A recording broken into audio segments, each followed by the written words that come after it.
Admiral Anderson on the QEC. Patching him through to you now.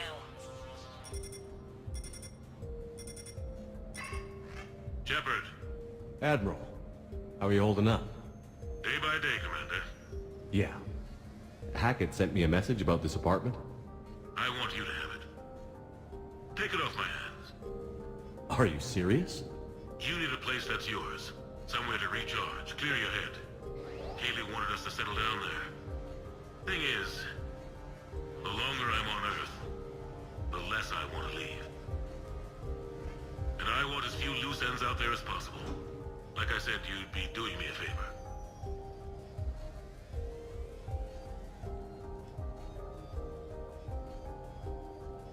It's too generous. Besides, you'll be back here once the war's over. I doubt it. Even assuming we survive this, it'll take years to rebuild things here. Please, Commander. Don't make me beg. All right. Consider it done. I appreciate it. And make yourself at home, damn it. It's yours now. I'm sure I can manage. Okay, good. Been meaning to do that for a while. I'll talk to you soon. Be careful out there, Anderson. You too, Shepard. The Normandy? You have received a new message. A brand new ship. My ship. You don't forget that moment. The first time you're standing there. The whole crew looking to you for direction. Unforgettable. I'd led men and women before that. Seen a lot of combat already. Always managed to find my way home in one piece. Do that a few times, you begin to think you know better than the next guy. Maybe you do, I don't know. But if you're lucky, really lucky, you find yourself on a good ship, in front of a good crew. A crew you can trust with your life. Gifted. Disciplined. Brave. All of them. Eager to set sail into the endless black ocean. I still remember my XO asking what my orders were. Shepard, I said. Let's see what we can find. Embarrassing moments? I've got more of those than anyone will ever know. Only way to learn something. But if I had to pick one to share... I had just gotten promoted to M7. Full of myself. King of the castle. Found myself buying drinks for undesirables in some rundown bar in the wards. They toasted my recent promotion. Hell, they would have toasted Batarian slavers if it had got them more drinks. About the time my money ran out, my new friends turned on me. I was outnumbered. Things didn't look good. My plan to get out of there involved lots of punching. Well, that worked for a while. Then a table hit me. Or I fell down. When I came to, I saw a Solarian putting the rest of the troublemakers down. A Solarian? Moved like a damn cat, I swear. When everybody was out cold. Or running. He walked over and helped me up. N7, he asked. Yes, sir, I replied. He looked over my collection of unconscious friends, nodding. Not bad, human, he said. Then he walked away. I had met my first Spectre. Learned an important lesson that day. No matter how good you think you are, there's always somebody quicker, faster, and a hell of a lot smarter than you just around the corner. That little lesson's kept me alive more than once since then. Sure, I can talk about Commander Shepard. Big topic. There's been a lot written about the Commander, but most of it isn't true. People are quick to judge. They don't know the whole story. I don't even know the whole story. But I know the man. Worked with him. Fought with him. Trust him with my life. Shepard's had some rough patches. Who of us hasn't? He's been forced to fight a lot of battles alone. God only knows how he got out of some of that. Makes your head spin. Thing is, you never heard a complaint. Never once got, no sir, I can't do that.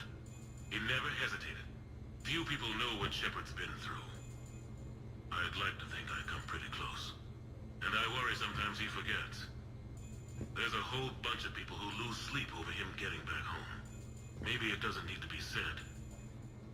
Maybe we're too dumb to say it. Soldiers like the commander are rare. Men like Shepard, even more rare. No, it's fine. I got a few minutes. First contact war? Yeah, I was there. My first real combat. First for a lot of us. I remember one night early in the war, strapped to my seat as our transport approached the LZ. Everyone was dead silent. Just the sound of breathing. Good men. I trained with all of them. We were always joking and horsing around, but not this time. Just the rattle of the shuttle. And that heavy breathing. Everyone was thinking the same thing. We're off to fight alien invaders. Aliens. Think about that. We all grew up wondering what was out there. If we were alone in the universe. Now we knew. We weren't alone. And we were in trouble. So there we were. About to face an enemy as different and unknown as we could imagine. I knew I had to say something, keep the men relaxed. So I turned to the soldier beside me, Hendricks, I think, and asked him how his mother was doing. Fine, he said. Why? Because I heard your mama so ugly the Marines thought she was a Turian. Almost shot her. I got a few smiles. Then Hendricks turned to me and said, Hell, Anderson, I heard it was a picture of your mama that started this goddamn war in the first place. Scared the Turians shitless. Everyone had a good laugh at that. And the boys fought great that night. Sometimes that's all it takes. A joke, a pat on the back. Just a little reminder that everything's gonna be okay. A few months ago, I had a chance to sit down with one of Earth's most decorated soldiers, Admiral David Anderson. He was kind enough to answer my questions and talk about his career. Today, the Admiral is on Earth, leading the defense of our home against the Reapers. We have no communication with him or any soldiers on Earth, but we can't forget what they're doing for us. Tonight's show is dedicated to all of the soldiers out there, fighting and dying to keep us safe. Admiral Anderson, today marks the 30th anniversary of the N7 program. Can you describe your first day of training in this now famous program? The Interplanetary Combatives Training Program is all business from day one. How so? We're given basic gear, then separated and stranded on an asteroid with no nav data. The test ends when the last person runs out of oxygen. Sounds daunting. What happens to the ones who run out of air first? Out of the program. The best N7s can survive alone, but work together to survive even longer. That's very impressive, Admiral. Deep space survival training. Oh, that has to be so difficult. All of it would take such strength of character. Well, just plain strength. But then you seem like a strong person. I'm sorry. Is there a question in there? Well, does the program make the man? Or do you think you were born for this? It's a bit of both, I suppose. Every soldier reaches a point in their career, sometimes more than once, when they are asked to give more than they ever thought they could. That moment is the test. I've seen men and women, almost sure to fail, persevere long past the point of breaking. That experience changes them. Others, with all the gifts and abilities, fail in that moment. Sometimes they pick themselves up and carry on. Sometimes they're just done. What about you? What was your moment? I've had a few, none of which I'd like to share. But I think the toughest tests are still ahead of me. What makes you say that? Call it a hunch. Soldier's intuition? Something like that. Do you trust your intuition? I mean, do you follow your heart over your mind? Well, it depends on the day. No, I suppose if I were to be honest, I do trust my instincts. The problem is, war isn't orderly. And the enemy is never predictable. Even experienced veteran is going to find themselves in situations they haven't trained for. In those instances, and there's more than I'd like to admit, your instincts are the only thing keeping you alive. That, and the men and women you're fighting beside. But soldiers are only as good as their leader, isn't that true? Yeah. A good leader can make an okay squad great. A bad leader, well, war tends to make examples of them. What makes a good leader then? A good leader is someone who values the life of his men over the success of the mission, but understands that sometimes the cost of failing a mission is higher than the cost of losing those men. That's a terrible line to have to walk.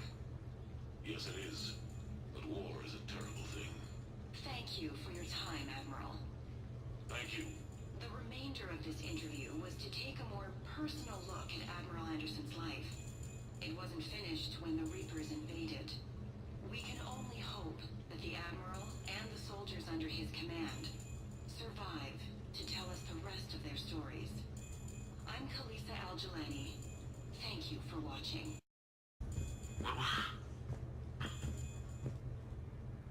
What was I talking about? Early days, right? People ask why I joined the military. Everyone talks about honor, duty, sure. But that's never the whole truth. It's 100 little things that add up to commitment. I joined because of a dog. Yeah, a dog. This patchy, mean son of a bitch that used to bark at me every day on my way to school. He'd snarl and I'd start running. Scared the hell out of me. I was just a kid.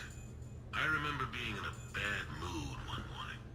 Angry, I can't recall why. When that dog started in on me, I snapped. Started barking right back. We both kept at it until we had nothing left. Dog never bothered me again. Why'd I join the military?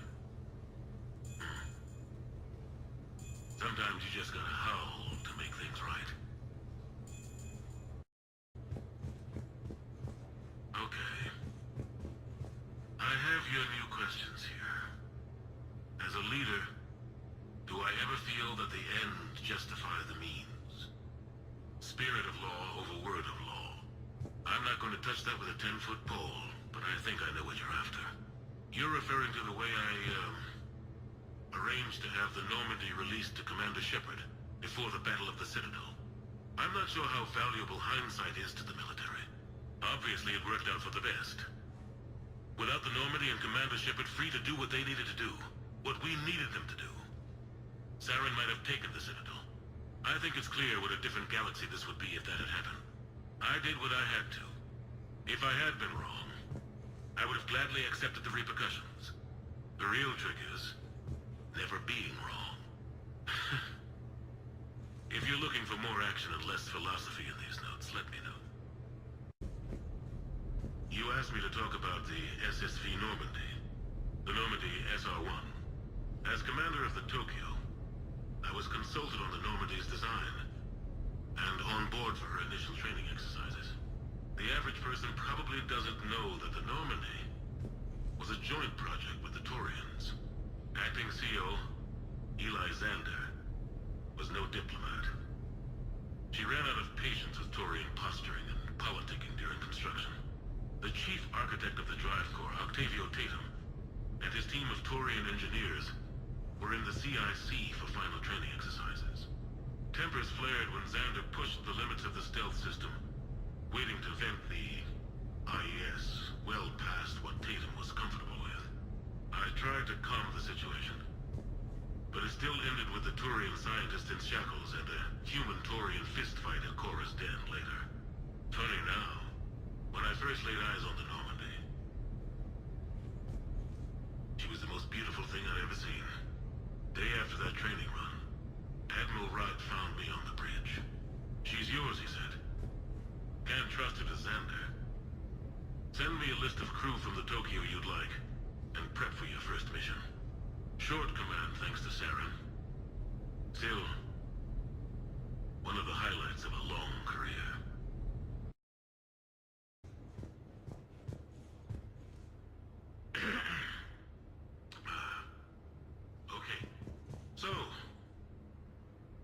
stone data. Admiral David Edward Anderson. Not sure why anybody would be interested, but thanks for asking.